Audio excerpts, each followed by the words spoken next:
एक बार सुरेश कुछ पैसे निकलवाने के लिए बैंक में गया। जैसे ही कैशियर ने पेमेंट दी, सुरेश ने चुपचाप उसे अपने बैग में रखा और चल दिया।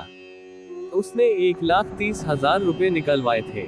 उसे पता था कि कैशियर ने गलती से 1,30,000 रुपए देने के बजाय 1,50,000 रुपए उसे दे दिए हैं, लेकिन उसने ये आभास कराते हुए कि उसने पैसे गिने ही नहीं और कैशियर की ईमानदारी पर उसे पूरा भरोसा है, चुपचाप पैसे रख लिए।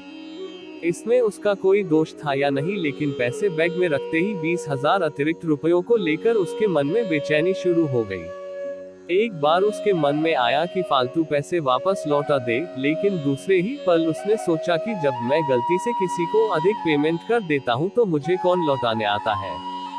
बार बार मन में आया कि पैसे लौटा दे, लेकिन हर बार दिमाग कोई न कोई बहाना या कोई न कोई वजह दे देता पैसे न लौटाने की। लेकिन इंसान के अंदर सिर्फ दिमाग ही तो नहीं होता, दिल और अंतरात्मा भी तो होती है।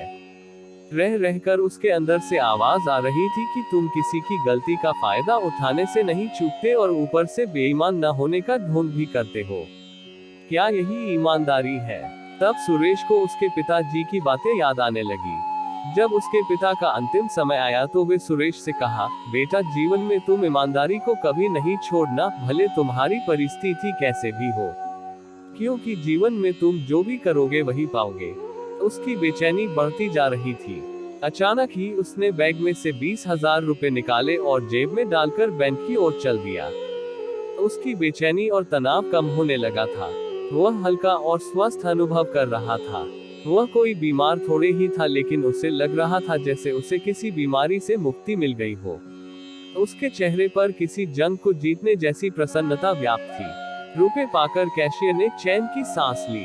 उसने सुरेश को अपनी जेब से 1,000 रुपए का एक नोट निकालकर उसे देते हुए कहा, भाई साहब, आपका बहुत बहुत आभार। आज मेरी तरफ से बच्चों के लिए मिठाई ले जाना, प्लीज मना मत करना।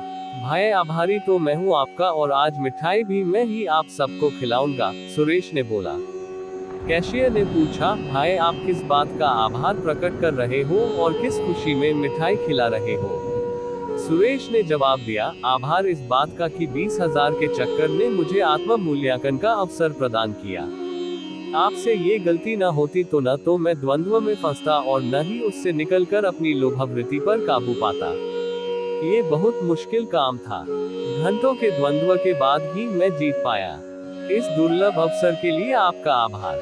दोस्तों, कहाँ तो वो लोग हैं जो अपनी ईमानदारी का पुरस्कार और प्रशंसा पाने का अवसर नहीं चूकते, और कहाँ वो जो औरों को पुरस्कृत करते हैं। ईमानदारी का कोई पुरस्कार नहीं होता, अपितु ईमानदारी स्वयं में एक बहुत बड़ा पुरस्कार है। अपने लोभ पर काबू पाना कोई सामान्य बात नहीं। ऐसे अवसर भी जीवन में सौभाग्य से ही मिलते हैं, अतः उन्हें गंवाना नहीं चाहिए, अपितु उनका उत्सव मनाना चाहिए। मेरे वीडियो को लाइक कीजिए, ज्यादा से ज्यादा शेयर कीजिए। मेरे चैनल परफेक्ट कहानियों को जरूर सब्सक्राइब कीजिए और बेल आइकॉन को दबाइए ताकि मेरी नई वीडियो की नोटिफिकेशन आप तक पहुंचे। आपका धन्यवाद।